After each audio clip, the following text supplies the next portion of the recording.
Face à face, bonsoir à tous. Une heure de débat ce soir entre Michel Onfray et Éric Zemmour.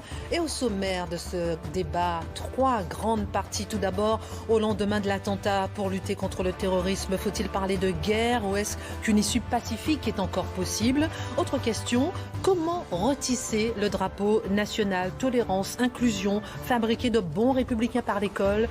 3e partie, et le séparatisme des riches. Face à la crise sanitaire, faut-il demander aux plus riches de faire un effort supplémentaire pour le pays en rétablissant par exemple l'ISF? On parlera aussi de souveraineté. C'est parti pour le face-à-face.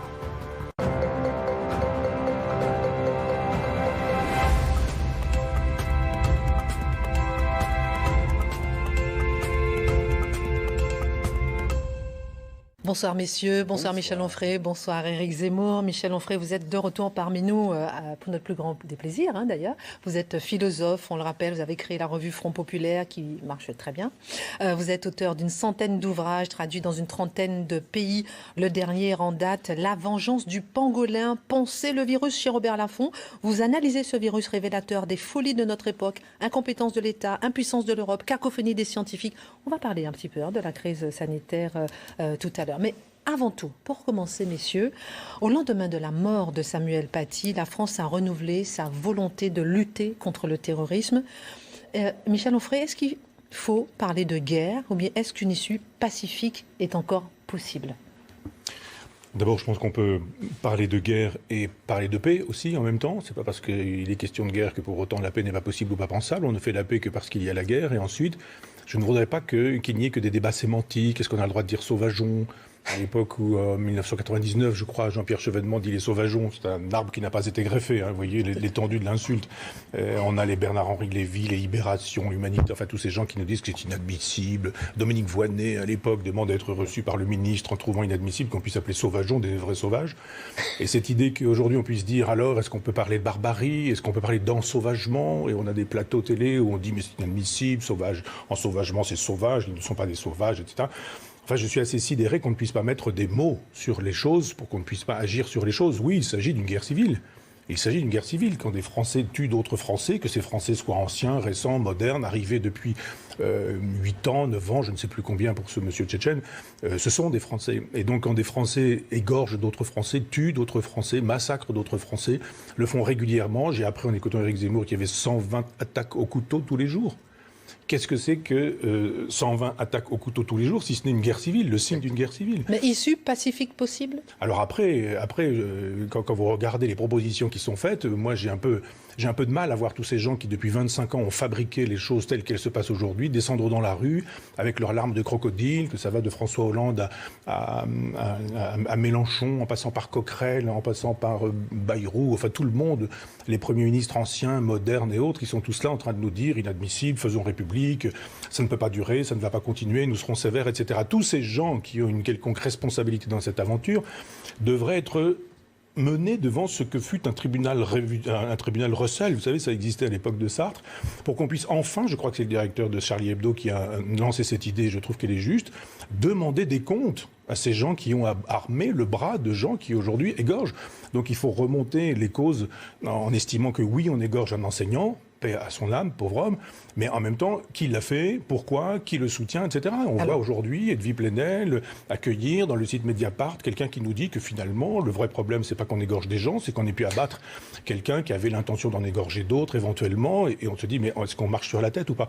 Donc il y a un moment donné, oui, il faut employer les mots forts, c'est une guerre civile, ça y ressemble, ça se manifeste dans ces prémices. On a une heure, Michel Onfray, je sens que... Il faut le laisser parler aussi. Non, mais vous savez, à chaque fois qu'on a quelque chose comme ça, on dit c'est plus jamais la même chose, ce sera plus possible. Et ça recommence. Donc il y a juste un moment donné où on peut être en colère en disant mais vous êtes discrédité, vous êtes disqualifié, tout ce personnel politique qui a rendu possible ces choses-là. Le regard d'Éric Zemmour. Le regard d'Éric Zemmour qui vous répond, issue pacifique ou guerre? Moi je ne vais pas contredire Michel Onfray pour le plaisir de le contredire sur ce thème-là, puisqu'il le sait. Depuis des années, je parle de guerre civile, je dis qu'on y va, etc. Je voudrais même compléter simplement sa vision, et je ne suis même pas sûr qu'il sera en désaccord avec moi. Je voudrais la compléter à travers le concept de guerre de civilisation, vous savez, celui de Samuel Huntington. Je pense que nous vivons 2 guerres de civilisation. La première, c'est avec, je dirais, les pays asiatiques. C'est-à-dire que, en fait, l'Occident et l'Europe ont dominé le monde pendant plusieurs siècles, et aujourd'hui, après les décolonisations, etc., les peuples qui ont été dominés se revanchent. Chacun à sa manière, chacun a son style. On a l'Asie qui prend sa revanche sur le plan économique. On est dans vraiment le mano à mano. On voit bien quand l'économie va peut-être donner d'ailleurs le militaire, selon la ligne. Je pense toujours à l'Allemagne, vous savez, avant la guerre 14, qui ont commencé à dominer l'Angleterre sur le plan économique, et ça s'est fini en Première Guerre mondiale. Je pense toujours à ça, et d'ailleurs, vous savez, c'est le professeur américain là, qui parle de piège de Thucydide, et bon, on a connu ça, nous, avec les Anglais, sous Louis XIV, sous Napoléon. Ouais, ça, c'est les combats de grande puissance. On voit bien que c'est l'Amérique de Trump, mais moi je pense que ça va continuer après Trump, qui mène ce combat face à la revanche et à la volonté de revanche des Chinois et des Asiatiques en général. Ça, c'est la première guerre de civilisation. Et puis, notre guerre de civilisation, si j'ose dire, c'est-à-dire l'Europe avec l'univers arabo-musulman. Vous allez me dire ce que vous pensez de ma distinction. Je distingue entre islam avec un petit i et islam avec un grand i. C'est-à-dire islam avec un petit i, c'est une religion, des gens qui, comme des juifs, des catholiques, des protestants, qui pratiquent leur religion, qui ont une foi, etc. Islam avec un grand i, c'est la civilisation, et même mieux que la civilisation, si je veux dire, enfin plus, une force politique qui avance, une force politique subversive, révolutionnaire, authentiquement révolutionnaire, là pour la première fois, et qui veut, elle aussi, prendre sa revanche sur l'Europe, sur la France en particulier, sur les anciennes puissances coloniales, sur le monde chrétien, etc. Et ce que nous vivons sur le sol français, c'est simplement une guerre de deux civilisations qui sont sur le même sol. On a fait la folie de faire venir des millions de gens d'une autre civilisation, et maintenant le résultat, c'est qu'on a un affrontement de deux civilisations sur notre sol. Michel Onfray, il faut s'attaquer à l'immigration, ou à l'immigration, vous êtes d'accord ? Moi, je crois que le grand débat, c'est effectivement la question de la civilisation. Et il y a eu deux auteurs majeurs, avec Fukuyama, par exemple, et Huntington. Ah bah c'est le grand affrontement. Absolument. L'un disant la fin de l'histoire, grand libéral qui nous dit, depuis la chute du mur de Berlin, depuis la fin de l'Empire soviétique, le marché triomphe sur la planète, c'est la fin de l'histoire, elle est enfin réalisée, pas par le prolétariat et le marxisme, mais par le marché. Ce qui n'était pas idiot, d'ailleurs, on peut comprendre cette... C'était une grande bêtise. C'était une grande bêtise. Non, regardez, le monde asiatique accepte ces règles du marché, etc. C'est ça que je veux dire. C'était très égocentré, cette façon de croire qu'il y avait, après la guerre froide, il y avait toujours la guerre froide. C'est pas parce qu'on a perdu un ennemi qu'on n'aura pas d'autres ennemis. Ah oui, là-dessus, oui, bien sûr. Donc la fin de l'histoire n'était pas pensable parce qu'il y avait d'autres adversaires possibles et potentiels. Voilà. Et puis Huntington, en face, qui disait, oh là là, pas du tout, choc des civilisations. Il distinguait un certain nombre de blocs. Absolument. Je suis pas d'accord avec tous ces blocs, mais je suis d'accord avec une idée ancienne, elle est déjà chez Malraux, qu'une civilisation, c'est d'abord une spiritualité, c'est-à-dire une religion. Tout ce qui s'agrège autour d'une religion. Absolument. Ce qui suppose, chez nous, je veux dire en Occident, un livre. Exactement. Ça peut être la Torah, ça peut être, c'est aussi le Coran. Et donc, on construit des civilisations là-dessus. Nous avons une civilisation qui est le judéo-christianisme. Vous avez raison, moi je mettrais à l'intérieur de tous ces combats les relations que nous avons avec l'Inde, avec la Chine, avec l'Afrique, avec les autres pays. Je ne pense pas que ce soit une guerre de civilisation, c'est une guerre commerciale. Les Chinois sont très occidentalisés puisqu'ils sont marxistes-léninistes et que leur obsession, ça reste une pensée européenne, et que leur obsession c'est le mode de vie français, c'est-à-dire ils aiment le cognac, ils aiment le calva, ils aiment le champagne, ils aiment les produits de luxe, etc.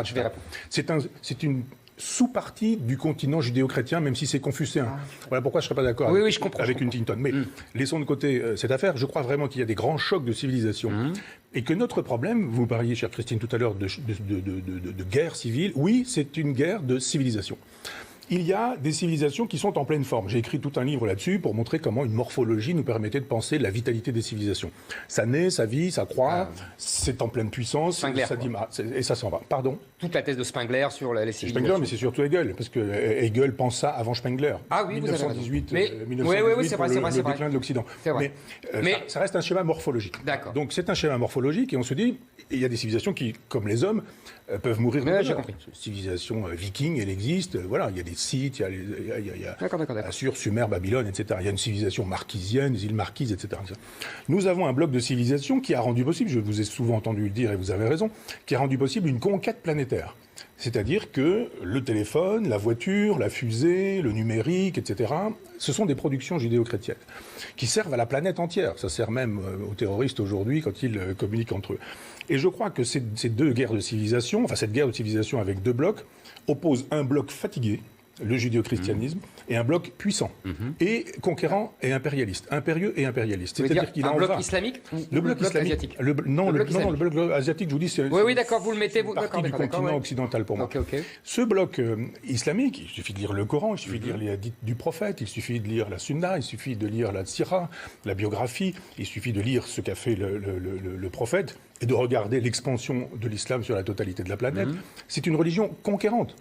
Comme le christianisme le fut, le christianisme n'en a plus les moyens, il est devenu une religion pacifique. C'est dans la morphologie une civilisation vieillissante, fatiguée, et autant on fait le coup de poing quand on a 20 ans, quand on a 80, c'est plus difficile d'aller faire le coup de poing. Eh bien, on est dans cette civilisation qui a 80 ans, je dirais, sauf qu'elle a 2000 ans, et on a en face de nous une civilisation extrêmement forte, extrêmement conquérante, qui ne défend pas du tout les mêmes valeurs. Et je crois que notre problème, juste si vous permettez une phrase, notre problème n'est pas tant l'islam que de la haine de nous-mêmes. C'est-à-dire que les civilisations ne s'effondrent que parce qu'elles commencent à se détester. Une civilisation ne s'effondre pas parce que d'autres prennent la place parce que nous avons laissé cette place. Et nous laissons cette place parce que nous nous détestons.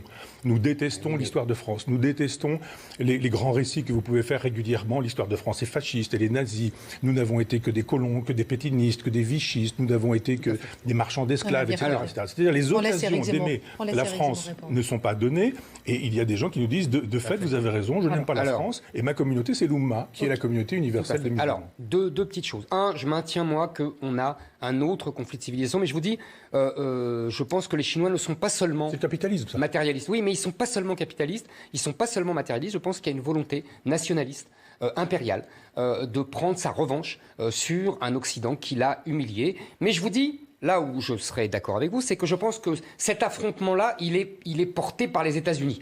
Parce que c'est sa position de puissance hégémonique qui est en jeu. Bon. Juste une parenthèse, c'est simplement parce que les métaux rares sont entre les mains des Chinois, que les Américains ne peuvent pas disposer d'une défense autonome. Ils ont acheté. Ah mais c'est ça. Non, oui. Mais c'est plus. D'après moi, c'est plus global que ça. Et que l'un de ceux qui ont compris ces choses-là, c'est Trump, qui a compris effectivement avec les gaz de schiste. Mais Michel, je pense que c'est plus global que ça, que c'est vraiment dans cette guerre de civilisation. Je pense que c'est une guerre. Bon, passons. Maintenant, pour l'islam, je pense que vous dites, on se déteste, etc. Comment dire, vous-même, c'est un de nos grands sujets de taquinerie, à défaut de querelle, parce qu'on se querelle rarement, mais on se conteste, c'est ça qui est agréable, c'est que vous-même, vous avez participé de cette détestation de la civilisation chrétienne, du christianisme, etc. Et vous-même, vous avez dénoncé ce catholicisme tyrannique, ce que je comprends, etc. Et je vous ai déjà dit, et c'est déjà ma phrase que j'aime tant, vous savez, vous avez mis des claques à votre grand-mère, parce que déjà, le catholicisme, moi je pense depuis Vatican II, le catholicisme n'est plus une force qui va, c'est une force... Bon, on est d'accord. Je le pense aussi. Maintenant, vous êtes d'accord avec ça maintenant, ok. Alors, deuxièmement, pour l'islam, je vais vous dire, j'ai une différence, j'ai lu un livre que je retrouverai les coordonnées de ce livre, un type qui analyse, vous avez dit un truc très très juste, c'est... tous les biens matériels, le téléphone, la voiture, le frigidaire, sont des biens inventés par la civilisation juive. Vous avez tout à fait raison. L'électricité. Et c'est un bien. Et je vais vous dire, le livre que j'ai lu disait, il faut imaginer que et je pense que pour un Chinois c'est un peu la même chose, mais même s'il ne le vit pas de la même façon, pour un habitant de la sphère islamique qui a dominé le monde au Moyen-Âge, enfin une grande partie du monde, c'est une humiliation quotidienne que d'ouvrir un frigidaire. Je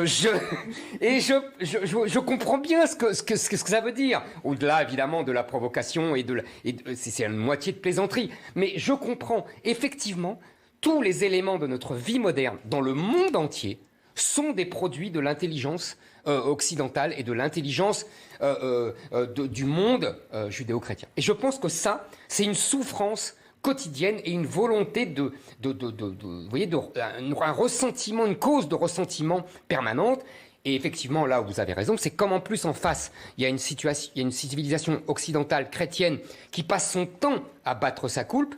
La force politique islamique avance, tant qu'on ne l'arrête pas.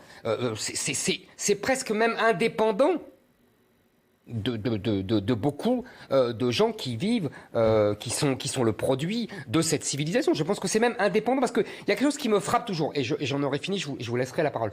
Il y a quelque chose qui me frappe toujours. Il y a des millions de personnes qui sont venues de la sphère arabo-musulmane et africaine, arabo-musulmane, et pour arriver en Europe. Et ils fuient leurs conditions de vie là-bas. Et donc ils fuient le produit de cette civilisation islamique, pour le meilleur et pour le pire. Il y a des qualités et il y a des défauts. Il y a en particulier les grands défauts, c'est la corruption de l'État, c'est la désorganisation, c'est l'absence de liberté, donc la pauvreté. Et ils viennent en Europe. Alors, il y a certains qui ont bien compris ça et donc qui veulent vivre comme des Européens pour avoir ce mode de vie des Européens. Et il y a de plus en plus de gens qui viennent de la sphère arabo-musulmane et qui veulent au contraire importer leur civilisation arabo-musulmane qu'ils ont eux-mêmes fui. Alors là, j'avoue que ça me laisse mystérieux et c'est pour ça que je dis que ça dépasse les individus. Je pense que c'est une force historique qui avance et qui dépasse même la rationalité individuelle. Michel Onfray, comment on règle le problème de l'immigration ? Je voudrais pouvoir répondre juste un peu. Vous pouvez faire les deux. Moi, je vous sais apte. Je ne crois pas qu'on puisse dire des musulmans qu'à chaque fois qu'ils ouvrent le frigidaire, ils ont... Non, vous avez compris, c'est une thèse que je trouve intéressante, parce qu'elle est provocatrice, mais elle est intéressante. Je voudrais vous dire pourquoi je n'y souscris pas. Bien sûr. Je n'y souscris pas. Je n'y souscris pas parce que notre civilisation est devenue ultra-matérialiste. Je défends une position matérialiste en philosophie, mais il y a un sens second, le matérialiste, c'est celui qui n'a de soucis que des biens matériels. Je ne suis pas matérialiste en ce sens. De la même manière que vous avez raison, j'ai fait une critique du christianisme à une époque où effectivement il n'y avait pas autant de danger avec l'islam. On était en 2005, je crois, enfin le traité d'Athéologie, je ne sais plus, mais enfin, il faudrait vérifier. Et donc, alors là, je vous donne moins d'accord, alors. Je croyais que c'était plus vieux. Je pense qu'en 2005, il y avait déjà le danger qu'on vit aujourd'hui. Ah oui, d'accord, pour ça, oui, d'accord. Sur la date de mon livre. Qu'on le voyait pas, mais que... Donc vous avez eu tort. Oui, sûrement. De toute façon, il y a aujourd'hui des textes que je n'écris plus parce que je pense que on ne tire pas sur une ambulance. Voilà, je pensais à l'époque que l'ambulance n'était pas à ce point une ambulance et que ça pouvait ressembler à une ambulance, mais ça ne l'était pas autant. On a vu ce que le pape vient de dire récemment. On voit bien que c'est une ambulance dont les pneus sont crevés, les portes explosées, etc. Donc je me retiens là-dessus. Je reviens au frigidaire. Je pense que les musulmans nous donnent une leçon, qu'ils ont bien raison en ce sens, qui est une leçon d'antimatérialisme. Oui. Parce que quoi qu'on pense, ce sont des gens qui ont un idéal. Ce sont des gens qui pensent que l'horizon indépassable n'est pas forcément... Alors je ne pense pas des jeunes générations qui sont un mélange d'un petit peu tout. Mais je veux dire que l'horizon indépassable n'est pas dans le téléphone portable, dans le 4x4, le SUV ou ce genre de choses. Mais ce sont des gens qui ont une spiritualité, qui ont une éthique, qui ont une exigence morale, qui ont des valeurs, qui estiment que nous sommes honteux, nous, à envoyer nos personnes âgées dans des choses qu'on appelle même des EHPAD, qui sont des mouroirs, qui estiment que la sexualité avec n'importe qui, quand on veut, comme on veut, pour faire n'importe quoi, c'est pas forcément très honorable à l'endroit des femmes, etc. Donc je pense que c'est pas une affaire de frigidaire, c'est une affaire de dignité, parce que ces gens sont dans une morale de l'honneur et que nous avons perdu le sens de l'honneur. Nous n'avons plus aucun sens de l'honneur. On insulte tout le monde. Je suis 1000 fois d'accord avec vous là-dessus. On vous donne un chèque et on a lavé l'honneur. C'est pas incompatible avec l'histoire du frigidaire. Mais il n'empêche que je suis tout à fait d'accord avec vous. C'est une revendication spirituelle. Tout à fait d'accord. Les musulmans sont dans une revendication... certains musulmans... Non, mais je suis 1000 fois d'accord. Les gorgeurs, on n'y est pas. Bien sûr. Mais je veux dire que certains musulmans sont dans une revendication éthique, morale, de droiture, de morale, de vertu. Traité d'Athéologie, il faut le rendre grâce. Janvier 2005. Voilà. Et il faut leur rendre grâce. Mais je suis tout à fait d'accord. Ils sont dans une revendication de spiritualité, d'éthique, de morale. Plus nous, c'est fini. J'aimerais qu'on aille un peu plus loin. À votre question oui, sur l'immigration. Et après j'ai une autre question. D'accord. Sur l'immigration, je pense qu'effectivement, je reviens à cette idée qu'il n'y a pas tant un problème d'islam qu'un problème de détestation de soi. Si les gens qui sont venus en France, nous les avions accueillis dans l'amour de nous-mêmes et d'eux aussi, en leur disant... Eh bien, la France, c'est du vin, de la drague, ça s'appelle le marivaudage, c'est Rabelais, c'est du porc, c'est du cochon, c'est etc., etc. Quel type d'effort êtes-vous prêt à faire pour vivre sur le principe disons judéo-chrétien, sur le principe de notre civilisation. Ça n'a pas été fait. On a dit, vous prenez tout, vous prenez rien.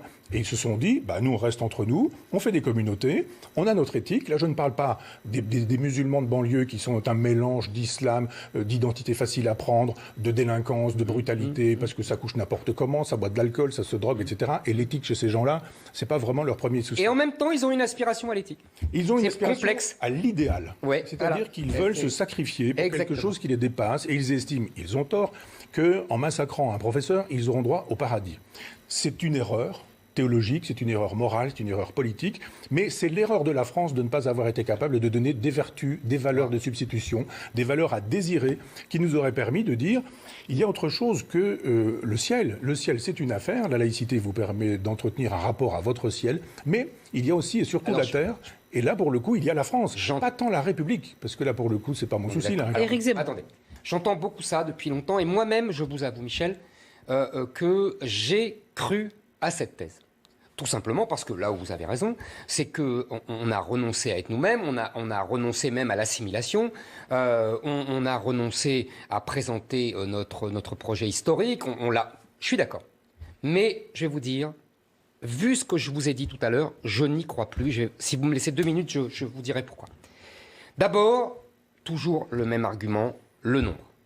Le nombre. Oui. La démographie. Vous savez, le général de Gaulle disait on assimile des individus, on n'assimile pas des peuples.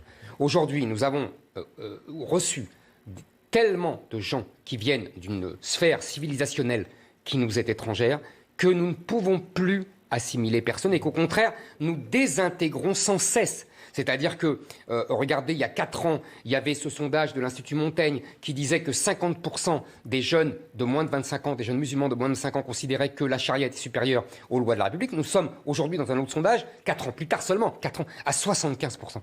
Donc, si vous voulez, je pense que ça, c'est le nombre. Deuxièmement, je pense, comment vous dire, à l'irréductibilité des civilisations, de plus en plus. Je vais vous dire, et c'est sans doute un de nos désaccords, je suis de plus en plus essentialiste et de moins en moins existentialiste. Oui, ça je vois. Voilà. Et je vais vous dire, ça n'était pas acquis. Honnêtement, je viens d'une réflexion plutôt individualiste. Moi-même, je me suis assimilé à une civilisation différente. Vous voyez, et mes parents m'ont poussé à ça. Donc je crois à l'acte individuel, à l'acte de liberté, vous voyez, de celui qui choisit, qui s'ancre, qui s'enracine, etc.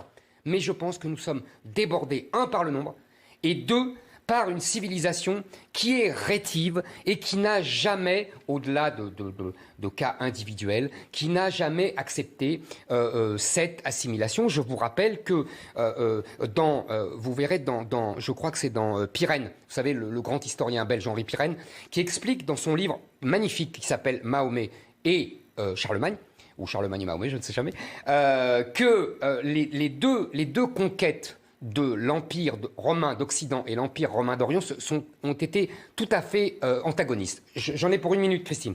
La conquête de l'Empire d'Occident par les barbares du Nord, les Goths, les Wisigoths, tout ça, ils conquièrent le territoire, mais ils parlent latin, ils se convertissent au christianisme, vous voyez, ils deviennent des gallo-romains, etc. De l'autre côté, on a les Arabes qui déferlent sur l'Empire d'Orient, qui prennent l'Empire d'Orient très vite, beaucoup plus vite, mais qui imposent l'arabe, le Coran et Allah. Et qui ne se convertissent pas du tout, vous savez, au christianisme, à l'orthodoxie, etc., et qui imposent leurs lois, leur religion et leur langue. Et je pense qu'il y a de ça dans ce que nous vivons aujourd'hui. Alors, oui, on peut toujours assimiler des individus venant de n'importe quelle civilisation. Oui, je suis d'accord. Et je vous dis, vraiment, je veux être d'accord parce que je porte ça intimement. Mais je pense qu'entre le nombre et la civilisation islamique, je pense que ce projet n'est plus tenable aujourd'hui. Je laisse répondre et après j'ai une autre question pour aller un peu plus loin. Répondre peut-être Oui, je ne vais au pas nombre. revenir à la question des Girondins et des Jacobins, mais je pense... Pourquoi ? Non, on aime bien. Non, vous pouvez y revenir. Je ne vais pas y revenir sur le terrain de la Révolution française, mais sur ce que vous venez de dire. Allez-y. Vous voyez bien qu'il y a 2 façons de concevoir l'Empire, une façon arabe qui est très jacobine, et une autre façon qui est plutôt girondine. Cette façon de dire, là où je m'explique, cette façon de dire, il y aura des pays divers, des races si l'on veut, des ethnies, etc. Mais nous avons une langue en commun Et nous avons un projet en commun. C'est très girondin, cette façon de faire empire. Et vous avez une façon très jacobine, je ne parlerai pas de votre Napoléon, mais de faire empire, qui est une façon de dire ce sera ainsi. C'est-à-dire, façon girondine, Alexandre, par exemple, procédait de la sorte. C'est-à-dire, Alexandre épouse une femme indienne. Enfin, dans les deux cas, ça a échoué. Et Alexandre et mon Napoléon. Alors, on est en train de parler de la méthodologie. Oui, non, mais. Si l'on ne parle pas de la méthodologie. Et alors, d'accord. D'accord. Mais sur le fonctionnement des empires, pour le coup, vous avez raison, mais ça ne dure pas. De fait, il y a désir d'empire avec l'islam, qui est même un désir d'empire universel, comme il y eut jadis désir d'empire avec le christianisme, qui, non pas avec Jésus, mais avec Saint Paul, avait une vocation universelle, ce qui justifie 1492, les colonisations, etc. Oui, d'accord. Nous n'avons plus les moyens de cet universalisme parce que nous n'avons plus la spiritualité, nous n'y croyons plus. Vous voyez, le pape François, on se demande s'il croit vraiment encore en Dieu un peu. Michel Onfray. Pardon. On va un petit peu plus loin. Parce que je sais que vous êtes intarissable. Vous avez oublié. Et, oui, non, je plaisante, c'est faux. C'est pas grave, mais je ne suis pas là pour être remarqué. Mes questions, en revanche, si. Face à l'horreur des attentats, vous avez évoqué tout à l'heure l'horreur des attentats, la classe politique n'a de cesse de parler de laïcité, de république, de mots qui viennent d'un passé politique plutôt lointain. Est-ce qu'aujourd'hui, il n'est pas temps, Michel Onfray, de changer de vocabulaire pour s'adapter aux réalités sociales, démographiques, ethniques de la France d'aujourd'hui et préférer les termes inclusion, les termes tolérance? D'abord, je suis un républicain qui ne fait pas l'affront à autrui de croire que la République, ce serait le début de la France. La France, c'est bien plus ancien que ça. On dira Clovis pour aller vite et on va pas on va pas se chamailler pour savoir si c'est un peu avant. Non, on va pas se chamailler. C'est une partie chrétienne et puis une partie de réaction au christianisme. Et c'est pourquoi, tout à l'heure, quand je parlais du christianisme, c'est l'avers et le revers de la médaille. Absolument. Je ne suis pas de ceux, je vous entends. La fille rebelle du christianisme, du catholicisme. Pas forcément rebelle, c'est l'épuisement. Non, les Lumières, ils ne sont pas encore épuisés, bien qu'il y ait un début de déchristianisation. Vous avez raison, sous Louis XV, vous avez raison. À un moment donné, Diderot fait un travail extrêmement intéressant, il comptabilise le nombre d'hosties vendues.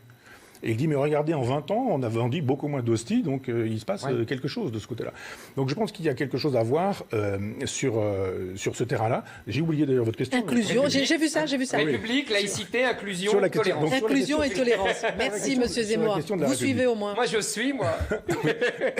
Non, je pense qu'il y a quelque chose de plus important que la République, même si je suis républicain, c'est effectivement la France, pour le coup. Il ne faut pas avoir honte de dire qu'on aime la France, qu'on a envie de la défendre, que c'est pas seulement un projet, parce que ça, c'est les enfants aujourd'hui sont des projets, ce qui justifie qu'à 9 mois, moins 8 jours, on puisse les détruire parce que vous avez changé de projet. Non, la France n'est pas un projet, c'est pas non plus une idée. C'est une géologie, qui est une géographie, qui va fabriquer une histoire, qui rendra possible une spiritualité, donc une métaphysique, avec un livre qui va être une religion, qui rendra possible une histoire de France. C'est comme ça que ça fonctionne pour moi, la France. Quiconque est prêt à contribuer à cet effort-là, fût-il musulman, fût-il de couleur, fût-il le chinois dont nous parlions tout à l'heure, a sa place. C'est aussi ça, la France. Ça fabrique des individus qui ont envie, justement, de produire quelque chose de neuf et de nouveau. Donc je pense que quand on parle de laïcité, quand on parle de République aujourd'hui, ce sont des mantras, surtout quand il s'agit d'Emmanuel Macron qui s'en moque absolument. Lui, son horizon indépassable, c'est le marché. C'est la disparition de la nation, c'est la fin de l'État, c'est la fabrication d'un gouvernement planétaire, c'est la libre circulation de l'argent sur la totalité de la planète pour qu'un jour le GAFAM puisse prendre la suite de la civilisation judéo-chrétienne pour une civilisation transhumaniste qui leur permettra de tout marchandiser, le ventre des femmes, le corps des enfants, les organes des pauvres, etc. etc. Donc je dis, est-ce que c'est cette civilisation-là que nous souhaitons? Si un certain nombre de musulmans veulent contribuer à une civilisation judéo-chrétienne dans ces derniers temps qui rendrait possible une résistance à ce que j'appelle un nihilisme, cette civilisation de la transgénèse est pour moi un nihilisme. Mais toutes les civilisations nouvelles sont passées pour des nihilismes au moment où elles sont arrivées. Et après, regardez ce que dit Seltz des chrétiens tout au départ. Il dit ce sont des cinglés, ce sont des barbares, ce sont des incultes, des illettrés, etc. C'est devenu une civilisation. Donc inclusion et tolérance. Pardon. Donc il faut arrêter de parler à tout bout de champ de république, de laïcité. Il faut parler de civilisation. Tout à fait d'accord avec ce que vous avez dit sur la République, laïcité et la France. Je pense qu'effectivement, la République et la laïcité sont des concepts très beaux, mais qui ne sont plus l'enjeu, paradoxalement. Oui. Ce n'est plus l'enjeu. L'enjeu, vous avez raison, c'est la France. Et sa civilisation. France, voilà. Comment ? Oui, voilà. France. On est d'accord, vraiment, on est d'accord là-dessus, il n'y a pas de discussion. Alors, j'avance après ce que vous avez dit. Oui, c'est notre discussion d'il y a 3 minutes. Oui, chaque individu peut devenir français s'il le souhaite, etc. Mais comment devenir français? Parce que c'est ça la discussion. C'est que il y a une très belle image que j'aime beaucoup, que je vous livre. Vous allez me dire ce que vous en pensez. C'est celle de André Suarez, vous savez, ce juif livournais, qui écrit à un moment et qui dit qu'est-ce que c'est que devenir français? C'est prendre un cep, vous savez, de vigne d'ailleurs, et le mettre dans la terre, et comme ça, il s'enracine dans la terre française, et il devient du Bourgogne ou du Bordelais. Voilà. Et pour moi, devenir français, c'est exactement ça. C'est-à-dire, il y a des Français de souche qui sont là depuis 1000 ans, et ceux-là doivent être des modèles. Et on doit s'enraciner avec eux. C'est pour ça que moi, je me sens très proche, et je n'ai pas du tout de gêne vis-à-vis de ça, des conceptions de la terre et les morts, etc. Ça ne veut pas dire que quelqu'un qui vient de l'extérieur ne peut pas devenir français, mais il faut qu'il s'enracine. Quand vous dites, s'il y a des musulmans qui veulent participer de cette civilisation judéo-chrétienne, je suis d'accord avec vous. Le problème, c'est que pour beaucoup, ils se sentent issus d'une civilisation différente, opposée, qui est une civilisation islamique. Vous l'avez dit vous-même, il y a un livre d'un côté et il y a un autre livre de l'autre, et que donc, ils ne veulent pas participer de cette civilisation. C'est mon histoire, vous savez, on me le reproche tellement, mon histoire des prénoms. C'est pas parce que je suis obsessionnel avec ça. Non, c'est parce que vous avez bien compris qu'un prénom, c'est le symbole d'une civilisation, d'une religion, et que s'appeler Michel, ce n'est pas comme s'appeler Mustapha. Mustapha, ça relève d'une civilisation islamique qui relève d'une autre civilisation, et s'appeler Michel, c'est s'approprier cette civilisation judéo-chrétienne. C'est pour ça que j'insiste là-dessus, et c'est pour ça qu'il y a un gros problème, et que, si vous voulez, individuellement, oui, on peut toujours, mais collectivement, non, on ne peut pas. Et maintenant, vous posiez la question de nos politiques. Moi, je pense que nos politiques, elles ont un problème au-delà de ce que vous avez dit sur, effectivement, Macron, son horizon, c'était le monde, c'était le marché, etc. Oui, sauf que maintenant, vous avez vu, il dit le contraire. Il brûle ce qu'il a adoré, il adore ce qu'il a brûlé. Mais peu importe, la vérité, c'est qu'ils ont deux problèmes, selon moi. Le premier, c'est que vous vous souvenez du mot terrible de Raymond Aron sur Valéry Giscard d'Estaing, il ne sait pas que l'histoire est tragique. Mais là, maintenant, ils ne savent même pas ce que c'est que l'histoire. Mais encore moins que l'histoire est tragique, premièrement. Deuxièmement, ils ne veulent pas voir ce que je vous ai dit tout à l'heure sur le nombre. La question démographique leur échappe. Et en plus, ils sont, si vous voulez, imprégnés d'une espèce de, j'ose pas dire philosophie parce que je parle à un vrai philosophe, donc d'une vulgate philosophique existentialiste qui croit uniquement dans l'individu et qui ne veut pas voir qu'il y a des essences, qu'il y a des peuples, et qui croit en l'homme avec un grand H. Alors, je vous l'accorde, ça rejoint la notion du marché, etc. Parce que l'homme avec un grand H, c'est avant tout un consommateur et un producteur, et là vous avez 1000 fois raison, mais qui ne s'y réduit pas, et qui ne veut pas voir que des hommes sont avant tout, vous savez, selon la célèbre phrase de Joseph de Maistre, des Italiens, des Français, des Russes, des Anglais. Je pense que là, il y a une incapacité à comprendre ce qui leur arrive et ce qui nous arrive. Comment devenir français, pour rebondir sur la question d'Éric Zemmour, et est-ce que l'école a un rôle dans tout ça? J'allais vous le dire, c'est essentiellement la question d'éducation, c'est la question de l'instruction. C'est-à-dire que quand on apprenait l'histoire de France de façon chronologique, quand on apprenait l'histoire de l'art, de la peinture, de la musique, quand on apprenait l'histoire de la préhistoire, on a même l'histoire de l'histoire, c'est-à-dire ce qu'on appelle l'historiographie, faire l'histoire de l'écriture de l'histoire, quand on apprenait des poésies, quand on travaillait sa mémoire, son intelligence, quand on calculait de tête, qu'on faisait du calcul mental, etc., on fabriquait une culture, une intelligence. C'est-à-dire quand on a aujourd'hui des politiciens qui viennent nous dire que l'école doit inviter à l'esprit critique, quand c'est France Inter qui nous dit qu'il faut faire l'éloge de la tolérance, on rigole. C'est la radio la plus intolérante qui soit. On se dit, mais il y a une seule façon, non pas de fabriquer des citoyens. J'ai le droit de rire quand je suis d'accord et que ça m'amuse quand même. Il ne faut pas fabriquer des citoyens, il faut fabriquer des gens intelligents, cultivés. J'ai écrit un livre sur Camus, je suis allé en Algérie et dans ma chambre d'hôtel, le soir, j'ai regardé le journal de 20h. C'était le journal du FLN.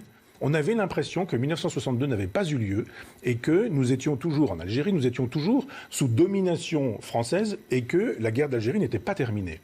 Si on ne fait pas l'histoire de la guerre d'Algérie, parce que si c'est Benjamin Stora, on ne fait pas l'histoire de la guerre d'Algérie. Mais enfin, on fait la guerre du côté du FLN. Voilà. Et là, pour le coup, on fait de l'idéologie, mais on ne fait pas de l'histoire. Si effectivement, vous n'avez pas de cours d'histoire sur la guerre d'Algérie, et que la guerre d'Algérie, c'est très exactement ce que le FLN vous dit au journal de 20h, et que vous écoutez avec les antennes paraboliques quand vous êtes chez vous, parce que vous écoutez plutôt la télévision algérienne que la télévision française. Il est normal que des enfants incultes, abrutis, abétis, puissent imaginer que la vérité, c'est ça. Donc il y a toujours la guerre d'Algérie, les Français sont toujours des colons, nous sommes toujours dans cette perspective colonialiste, esclavagiste, etc. On a juste envie de dire que depuis 1962, ça fait un demi-siècle, qu'avez-vous fait de votre autonomie et de votre indépendance? Mais pour ça, il faudrait du courage. Il faudrait l'envie de faire de l'histoire. Il faudrait arrêter l'idéologie en nous disant qu'aujourd'hui, on va faire de l'histoire avec des gens qui sont des idéologues, les Boucherons, les Stora, etc. Mais ce ne sont pas des historiens. On nous dit, ils sont au Collège de France, ils sont à l'université. Et alors, ce n'est pas une garantie de scientificité, l'université, je dirais même peut-être un peu le contraire. Donc il y a juste un moment donné où si on veut aimer la France, il faut qu'on dise ce qu'est la France. Il faut qu'on dise ce qu'elle a fait vraiment, ce qu'elle n'a pas fait, ce qu'elle a fait de bien, ce qu'elle a fait de pas bien, mais qu'on puisse penser en termes chronologiques. C'est-à-dire que quand on parle de Gaulle, on essentialise De Gaulle. Quand on parle de Pétain, on essentialise Pétain. On dit, ah oui, mais enfin, ils se sont entendus, De Gaulle et Pétain. Oui, à quelle époque? Avant 1940? Est-ce que vous pourriez mettre ça en tête pour comprendre que ça ne veut pas dire qu'ils s'appréciaient en 1944 et qu'ils s'appréciaient ensuite, etc. L'idée d'une chronologie, l'idée d'une contextualisation, l'idée d'une fin de l'essentialisation, c'est le danger, l'essentialisation, parce que c'est la fin de l'historicisation. Si on essentialise le Coran, on ne pourra pas le lire. Si on historicise le Coran, alors on le lira et on le comprendra véritablement. Tout ça, c'est l'école, mais c'est une refondation de l'école. C'est plus du tout l'école où on va dire, on va amener des ordinateurs dans une école rurale et vous allez voir, ça va être moderne parce qu'on va apprendre à programmer. Alors, l'école peut fabriquer de bons républicains. Moi, vous vous souvenez, Christine, on a eu cette conversation la semaine dernière avec Jean-Pierre Chevènement, qui était à votre place. Je vous ai écouté. Comment? Je vous ai écouté. Ah, c'est gentil. Alors pardonnez-moi si je me répète. La première chose, avant l'école, c'est la famille. C'est vrai. Et vous vous souvenez, alors si vous m'avez fait l'honneur de m'écouter, vous vous souvenez que j'ai dit à l'époque, j'ai cité Magui Cherif, vous savez, le chanteur de Zebda. On est de la même génération, donc on connaît ça. Je passerai pas pour un vieux con en parlant de Zebda. Si, quand même. Un petit peu quand même. Parce que, oui, justement. Fermons la parenthèse. Voilà, bon, je me permets.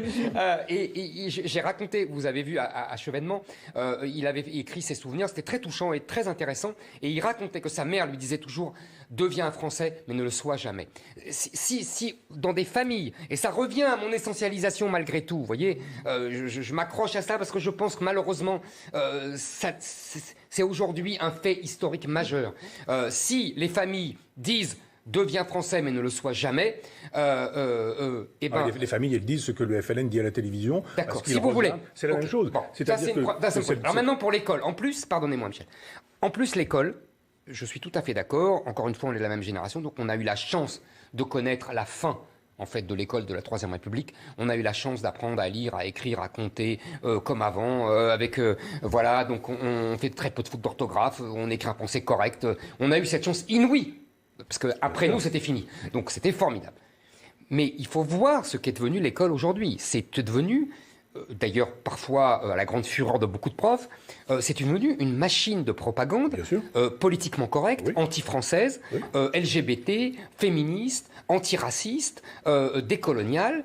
Et cette école-là, je vais vous dire, vous parliez très justement tout à l'heure d'un besoin de spiritualité des populations musulmanes. Vous avez tout à fait raison. Et je comprends que cette école-là rebute beaucoup de familles musulmanes, oui, comme elle me rebute moi. Oui, oui. Donc je les comprends très bien là-dessus. Et si vous voulez, cette école-là doit être... C'est terrible d'ailleurs, parce que les profs sont à la fois coupables et victimes de cette histoire. C'est-à-dire qu'ils se sont autonomisés. Oui, je vais vous dire pourquoi. Victimes, on sera d'accord. Hein, on est d'accord, ils ont reçu des réformes à la noix, on est tout à fait d'accord. Ils se font inspecter. Et c'est ce que j'allais dire. L'inspection, c'est la police. On est tout à fait d'accord. D'ailleurs, le malheureux bâtir allait subir une inspection et donc une sanction. Absolument. Blanquer se cache derrière son petit doigt, mais c'est ça que ça veut dire. Là-dessus, on est d'accord. Mais en même temps, si j'ose m'exprimer ainsi, on n'osera plus dire en même temps bientôt. En même temps, ils se sont autonomisés de l'État Ils ont considéré que Petite leur parenthèse, métier... Éric Zemmour, la thèse de la sanction, elle n'est pas avérée. Hein. Oui, je sais. Mais moi, je pense qu'ils mentent et qu'il y aurait eu des sanctions. Mais c'est mon opinion. Il y a déjà eu de toute façon des profs sanctionnés et virés d'éducation nationale pour ne pas avoir été politiquement corrects dans leur cours. Et puis tous les profs le savent, inspection veut dire sanction. Donc ça, j'en ai parlé avec des profs. J'ai été inspecté plusieurs fois dans ma vie. Alors, vous savez. Donc je disais donc ils se sont autonomisés et donc ils se mettent sous pression de la salle des profs, des syndicats, etc., qui sont les porteurs de cette idéologie politiquement correcte et qui ont vérolé les programmes, les cours, les mentalités, les esprits. Et donc on paye ça. Donc il faudrait vraiment une révolution, j'allais dire, réactionnaire. Vous voyez ce que je veux dire ? C'est-à-dire vraiment revenir sans complexe. Et j'ai cru à un moment, pendant 3 mois, que Jean-Michel Blanquer serait l'agent de cette réaction donc je rêvais. Et malheureusement, j'en suis un peu revenu, si j'ose dire. Et je pense qu'il faut une vraie révolution réactionnaire, revenir à l'école telle qu'elle fut, ne pas avoir honte de ça. Mais je pense que ça va être une œuvre vraiment herculéenne. Maintenant, vous êtes actuellement sur l'école. J'aimerais qu'on avance. Il reste 20 minutes. On a le temps, mais 2 autres sujets. Allez-y. Le séparatisme des riches. Ensuite, on parlera de la souveraineté tout à l'heure. J'aimerais qu'on ait le temps. Alors, outre la crise identitaire, sécuritaire que traverse la France avec l'islamisme, la crise sanitaire, vous avez écrit un livre justement sur ce sujet, a de l'autre conséquences sur l'économie du pays, notamment avec l'emploi des moins qualifiés qui ne peuvent pas avoir recours, par exemple, au télétravail. Alors, Michel Onfray, est-ce qu'il faut demander aux plus riches de faire un effort supplémentaire pour le pays en rétablissant, par exemple, l'ISF ? Moi, sur le principe, je suis pour. Mais le problème n'est pas là. C'est-à-dire que quand je suis dans la maison de mon village natal et que je vois la fracture numérique, je vois toutes les difficultés à être branché à tous les sens du terme, on se dit tout ça est formidable, mais c'est réservé aux Parisiens qui ont le haut débit ou aux gens qui habitent des grandes villes et qui le peuvent et qui ont les moyens d'avoir un ordinateur performant, pas un ordinateur qui rame, etc., etc. Donc on va pas faire payer les riches tout le temps non plus. Ça n'a pas de sens de croire que plus on fait payer les riches, mieux c'est pour les pauvres. Je pense qu'il faudrait des programmes pour les pauvres où on puisse dire justement, eh bien maintenant, puisqu'on n'a plus le choix de ne pas avoir de téléphone portable et que tout passe par le téléphone portable, il n'est pas normal que dans plein de régions françaises, on ait des zones blanches et qu'on ne puisse pas utiliser son téléphone portable, qu'on ne puisse pas utiliser le haut débit, parce que si on est dans son village et qu'on a envie d'envoyer des fichiers un peu lourds, on ne le peut pas. De temps en temps, il faut sortir. Moi, dans ma maison, là, je suis obligé de sortir, d'aller sur la place publique, parce qu'il y a un petit endroit où je peux éventuellement utiliser mon téléphone portable. J'ai toujours un téléphone fixe, etc.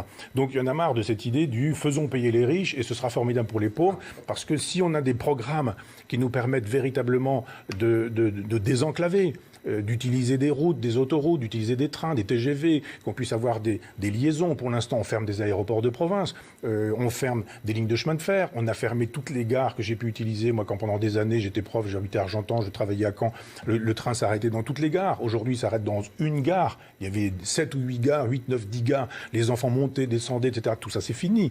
Donc, si vraiment on voulait régler un certain nombre de problèmes, ce ne serait pas en faisant payer les riches, ce serait juste en faisant de telle sorte que l'argent dégagé par les TGV puisse aller sur les petites lignes pour qu'en province, on puisse vivre normalement plutôt que d'être obligé de partir dans les grandes villes où de toute façon seuls les riches peuvent habiter le centre-ville et les moins riches les périphéries, puis dans les banlieues les plus pauvres et puis éventuellement dans les campagnes ceux qui n'ont vraiment plus rien du tout. Et Éric Zemmour. Alors, je suis content que vous ayez dit ça sur l'ISF parce que je trouvais toujours que ça ressemble à un gadget ce truc. En plus, ça rapporterait 2 milliards d'euros d'après les calculs. Et par rapport aux 100 milliards qu'on balance là, c'est vraiment... Oui, vous savez, on a tous les deux connu Picsou dans sa piscine. Avec l'idée de prendre un peu d'argent dans la piscine, c'est pas vraiment un problème. Pas avec le micro non plus. Hein. C'est peut-être un gadget, mais utilisé. Non, mais en plus, c'est pas les vrais riches, vous savez bien. C'est pas les vrais riches. Quand on dit riches, l'argent, il est déjà parti. C'est la classe moyenne supérieure qui paye ça. Bon. Ouais. En plus, je pense que vous savez bien, on est un des pays, sans doute le pays, qui a le moins de problèmes d'inégalité, si j'ose dire. C'est-à-dire où les inégalités ont le moins augmenté parce qu'on a une telle machine de redistribution que, bon, il y a des inégalités, évidemment. Mais alors... Maintenant, je pense qu'il y a 2 problèmes. Là où vous avez tout à fait raison, c'est quand vous dites les métropoles et le reste, la fameuse distinction de Guillouis avec la France périphérique et la France des métropoles. Et c'est là, il y a les 2 mondialisations. Il y a la mondialisation dans les banlieues, ce que j'appelle la mondialisation par le bas, dont on a parlé tout à l'heure, islam, immigration, etc. Et la mondialisation par le haut, avec les cœurs des métropoles, des jeunes qui vont dans des écoles de commerce où on donne des cours en anglais, qui vont ensuite dans une université à l'étranger. Et d'ailleurs, ces deux mondialisations se répondent les uns les autres. Vous connaissez comme moi beaucoup de bourgeois qui disent bon, si ça tourne mal en France, eh ben mes enfants ils iront de toute façon vivre à l'étranger. On entend très souvent, vous êtes d'accord, on entend très souvent ça dans les grandes villes, à Paris, etc. Donc ça se répond. Ah bah oui, si ça chauffe trop dans les banlieues, ben mes enfants ils iront à Londres ou ils iront en Italie, etc. On voit bien comme ça se répond. Et en plus, il y a une rencontre économique. C'est-à-dire que les uns servent, entre guillemets, de domestiques aux autres, de nounous, dans les restaurants, même de livreurs, de Uber, et même de livreurs de drogue pour les autres. Donc je pense que là, il y a une alliance que moi j'ai fait hurler, c'est mon pacte germano-soviétique, mais c'est un peu ça. Et le pacte germano-soviétique, c'est pour détruire les autres, c'est-à-dire la France française, la France périphérique, ces classes populaires entre les deux qui souffrent de ça. Et donc, je pense que aujourd'hui, le vrai rétablissement, ce n'est pas prendre aux riches, c'est plutôt remettre la préférence nationale partout. C'est-à-dire préférence nationale dans le social, préférence nationale dans l'économie, préférence nationale dans l'industrie, préférence nationale partout. Et vous savez, je vous donne 2 chiffres qui moi, me sidèrent. Je ne sais pas ce que vous allez en penser, mais ça me sidère.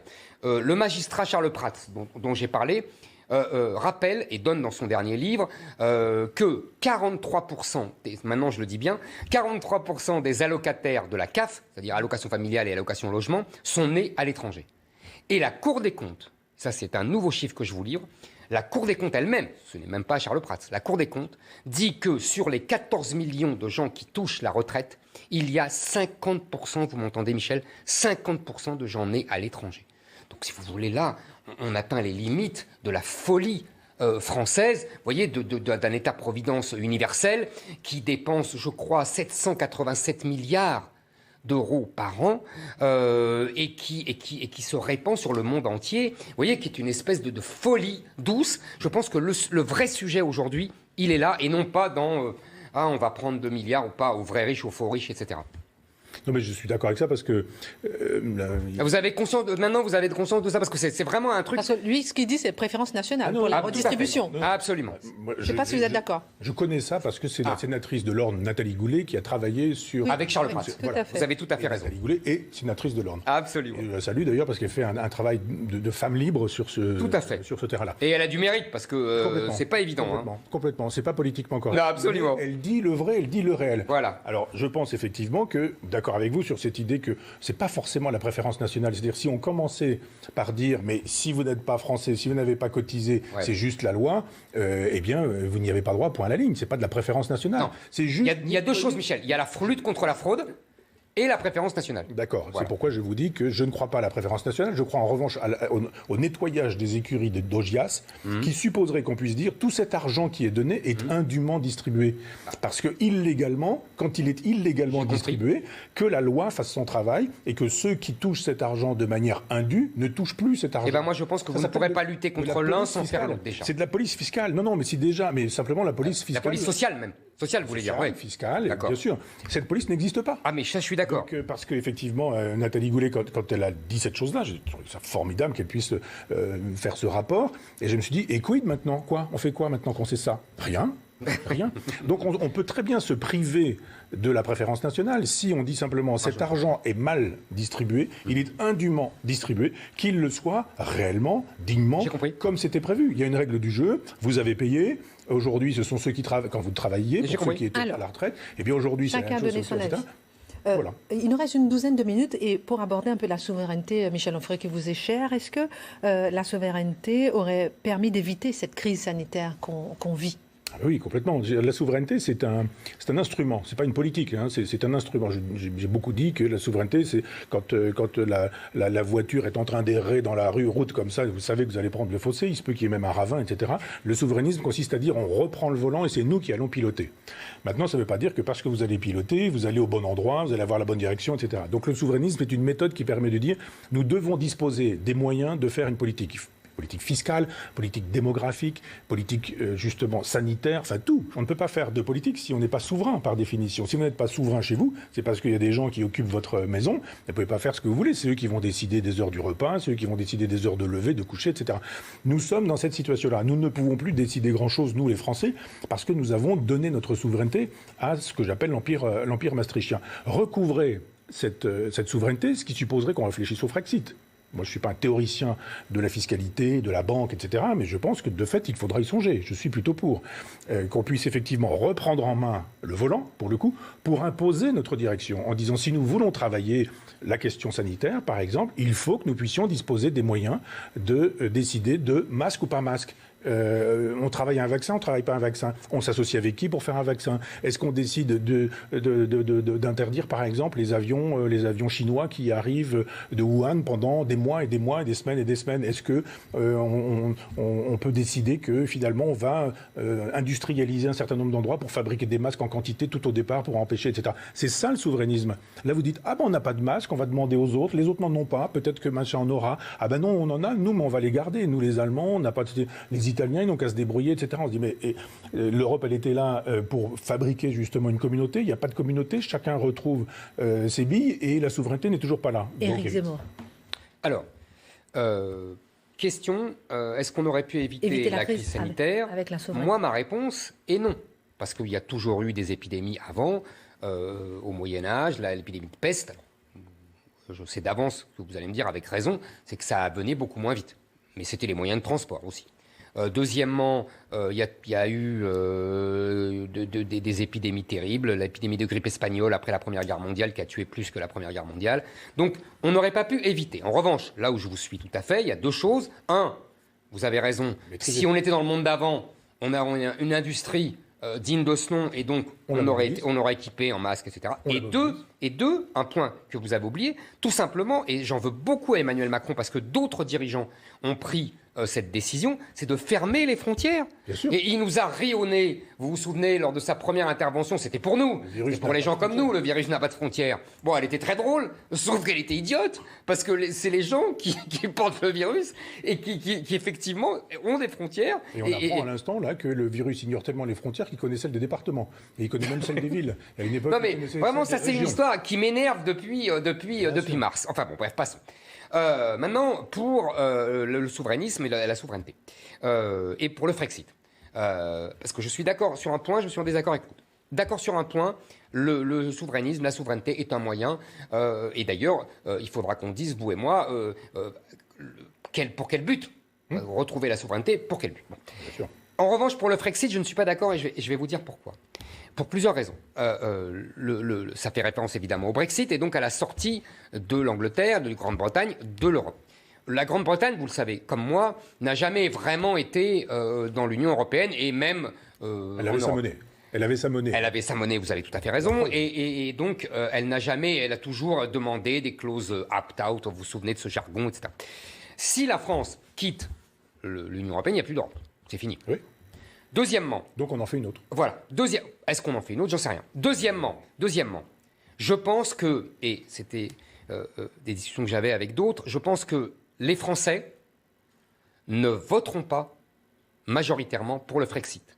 Et donc, que ça va faire comme la campagne de Marine Le Pen en 2017, vous vous souvenez, sur l'euro, c'est qu'un train peut en cacher un autre, et donc on va répondre à une question qui n'est pas pour moi prioritaire. C'est-à-dire que je pense que la question prioritaire, c'est celle qu'on a traitée dans notre première demi-heure, c'est-à-dire l'identité de la France, la question migratoire, la question de l'islam, la question de l'identité de la France, et que cette question peut être traitée sans tenir compte de l'Europe. Je ne dis pas que c'est facile, parce que je sais bien que les directives, la jurisprudence, etc. Mais vous connaissez le mot de Jacques Chirac que j'aimais beaucoup, quand est-ce que Bruxelles va me déclarer la guerre?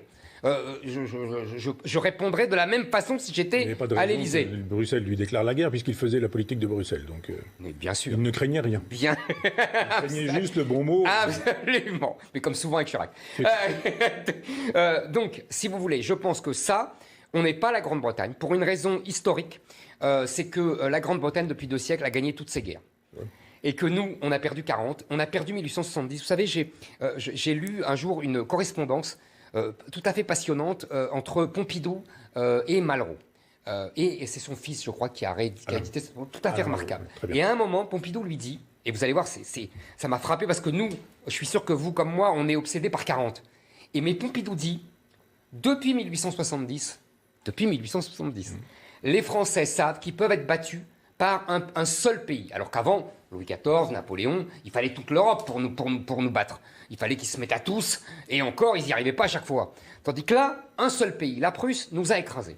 Et Pompidou disait à Malraux, depuis, les Français ont peur de se retrouver tout seuls, vous voyez, dans une situation historique, et donc, ils n'oseront jamais sortir de l'Europe. Je pense que cette grille de lecture et cette thèse est exacte. Et donc, je préfère, moi, aller à l'essentiel et essayer de régler les questions que je peux régler. Je ne dis pas que ça ne posera pas de problème avec l'Europe. Hein. Vous voyez, je ne suis pas complètement débile. Mais je pense que s'il n'y a plus de France, il n'y a plus d'Europe, il faut, d'habitude, nos dirigeants, et Macron le dernier, en tirent une leçon de crainte. C'est-à-dire qu'ils sont là, terrorisés, il faut sauver l'Europe, il faut sauver l'Europe. Moi, je dirais l'inverse. Il faut le faire à la De Gaulle. Puisque s'il n'y a plus de France, il n'y a plus d'Europe, eh ben on fait ce qu'on veut. Et on a une arme, vous voyez, de destruction massive. Un moyen de pression absolument inarrêtable. Oui. Michel Onfray, on a 5 bonnes minutes encore. Bon, alors, formidable. Le grand malentendu, c'est qu'on associe l'Europe au libéralisme et qu'on pense que l'Europe, c'est obligatoirement l'Europe maastrichtienne. Non. C'est un grand coup de génie de la part des Maastrichtiens d'avoir laissé croire que c'est l'Europe maastrichtienne ou pas l'Europe, donc le nationalisme, jurisprudence Mitterrand, donc la guerre. Une sottise totale, moi je ne crois pas à ce genre de choses. Je crois effectivement que, vous avez raison, ce qui reste de l'Europe, c'est le couple franco-allemand. Si la France s'en va, l'Allemagne, c'est fini. Donc on fait une autre Europe et pas une autre Allemagne pour le coup. Parce que oui, vous avez raison sur cette idée. Je suis d'accord avec la lecture de Malraux-Pompidou. Ouais. C'est effectivement un long traumatisme. Ça explique Maurras, l'Action française, exactement. des Allemands, Jacques Bainville que vous connaissez bien, la lecture de l'histoire de France de Jacques Bainville avec l'Allemand qui est l'ennemi héréditaire. Alors que c'est l'Angleterre. Mais bien sûr. Il en parle aussi. Ah, c'est vrai. Et donc, je crois qu'on peut repenser la démocratie française en disant, moi je crois, ce que les Gilets jaunes souhaitaient, c'était une démocratie directe, des référendums, etc. Ouais. Nous ne pouvons pas faire une démocratie directe et des référendums, ce à quoi j'aspirerais. Ouais. Moi, j'aspire pas à l'homme providentiel, mais au peuple providentiel. Et si l'on veut un peuple providentiel, il peut s'exprimer par des référendums dans lesquels il déciderait pour lui, et là, pour le coup, l'Europe ne lui permet pas. L'Europe maastrichtienne ne lui permet pas. Une France qui serait, pour le coup, souveraine, permettrait ce genre de choses, c'est-à-dire on en finit avec le schéma jacobin, et pour le coup, on retrouve des parlements de province, on retrouve des possibilités... Oui, qu'est-ce que vous en feriez, justement, de la souveraineté de la France, des premières mesures? Allez-y. Alors les parlements de province, allez-y. Non, je ne comprends pas votre question. Oui, c'est ça. Qu'est-ce que vous en feriez de la souveraineté de la France si jamais la France avait sa souveraineté? Quelles seraient vos 3, 4, 5, 10 premières mesures? Voilà, c'est ce qu'il dit. Allez-y. Vous n'avez pas compris ce que je disais, justement. Vous êtes en train de me dire, alors vous, le Girondin, quand vous serez jacobin, que ferez-vous? Pourquoi je ne comprends pas cette question? Je viens de vous donner... Normalement, vous devriez vous interdire cette question avec ce que je venais de dire précédemment. Au contraire. Je ne peux pas être un chef de l'État, j'ai déjà dit que ça ne m'intéressait pas, mais un chef de l'État qui dirait « donnez-moi le pouvoir pour que je dirige en Girondin ». Ça n'a pas de sens. Diriger en Girondin, c'est juste dire « c'est vous qui allez décider ». Parce que si vraiment la démocratie, c'est le pouvoir du peuple par le peuple pour le peuple, il faut arrêter de le dire, il faut le faire. Et s'il faut le faire, il faut le faire avec des consultations. Là, actuellement, un certain nombre de consultations sont interdites. On dit, oui, mais alors, l'avortement, vous allez... Et puis après, la peine de mort. Et alors, c'est-à-dire, il y a des questions interdites au référendum. Moi, je crois à l'intelligence, je crois à la culture, je crois au débat. Je suis dans la logique de Condorcet. Si on peut expliquer les choses, eh bien, les gens, ils vont voter sainement. Quand on était fabriqué par l'école de la République, je songe à mon père qui a quitté l'école à 13 ans et qui a été ouvrier agricole le restant de sa vie, il faisait pas de faute d'orthographe. Mais c'est ça, je sais bien, je connais. C'est l'histoire, la géographie, etc. Je connais. Il ne commettait aucune erreur de raisonnement, aucun paralogisme. Il ne pensait pas à côté de la plaque. Donc si vous éduquez les gens et que vous leur expliquez les débats plutôt que de les insulter en disant vous êtes pour la peine de mort, vous êtes un salaud, une ordure, un fumier, un type d'extrême droite, etc. Dites, attendez, voici les arguments de Joseph de Maistre. Voici les arguments d'Albert Camus sur la question de l'avortement. Voici les textes de Simone Veil qui nous disaient que l'avortement n'est pas un moyen de contraception, etc., etc. Mille choses qui font que si vous éclairez l'intelligence des gens, ils sont intelligents. 1 minute 30. Éric Zemmour répond et je vous laisse le dernier mot en 10 secondes. Les différents points que vous avez évoqués. Un, on fait une autre Europe. Oui. J'y crois pas. Je vais vous dire pourquoi. Non, mais je vais vous dire pourquoi. Oui. Parce que les autres ne veulent pas. Ah, parce que les Allemands sont libéraux. Je suis sûr que Les Hollandais sont mondialistes. Les Nordiques aussi. À la limite, on pourrait faire une Europe avec l'Italie. Vous savez que c'est mon rêve. Une et Europe que avec la l'Europe de Napoléon avec la Rhénanie et l'Italie du Nord me va très bien, moi. Avec la Russie. Ah mais moi je suis d'accord avec la... Faut mais, pas refaire non mais une ça Europe c'est de pas l'Afrique. l'Europe, c'est l'alliance avec la Russie, l'alliance franco-russe. Non, ça mais s'appelle l'Europe avec ça les s'appelle Allemands, vous l'Europe savez, les Allemands, historique, géographique et les- judéo-chrétienne. Michel, les Allemands, oui moi je suis d'accord, mais les Allemands veulent rester sous la domination américaine et la protection américaine, comme les Polonais, comme d'autres, hein, comme les Baltes et compagnie, et ne veulent pas de notre colbertisme, etc. Donc vous ne referez pas une autre Europe. Deuxièmement, quand vous me dites le référendum, moi je suis 1000 fois d'accord avec vous. Mais vous savez bien que dans l'histoire de France, je ne dis pas ailleurs, mais dans l'histoire de France, il y a un lien direct entre l'homme providentiel Oui. et le référendum. Oui. Qui fait des référendums? Napoléon Ier, Napoléon III, De Gaulle. Ça vraiment, vous êtes d'accord, c'est indiscutable. Oui. Il n'y a pas, dans les autres cas, il n'y a pas de référendum. Donc moi, je suis pour la continuité de l'histoire de France, et c'est-à-dire l'homme providentiel à l'Élysée qui réclame et qui demande au peuple de trancher toutes les questions, peine de mort, y compris peine de mort, immigration, etc. Je pense qu'il y a un lien et que c'est très possible, et qu'on ne pourra pas faire autrement. Un État Le dernier mot, girondin Michel Onfray. n'interdit pas une présidence de la République et un chef d'État. Entendons-nous bien. Mais pas comme le président de la 5e. Eh ben, Merci, voilà. Ah, messieurs. d'accord. Donc- Mais c'est là qu'on n'est pas d'accord. À suivre. À suivre absolument. On vous retrouvera, Michel Onfray. Vous avez eu le mot de la fin. Là, on rappelle votre revue Front Populaire que vous avez créée. On rappelle aussi votre dernier livre, La vengeance du pangolin, Penser le virus chez Robert Laffont, et où vous analysez effectivement ce virus, un révélateur des folies de notre époque. Merci messieurs encore pour ce débat. Excellente suite de programme sur CNews.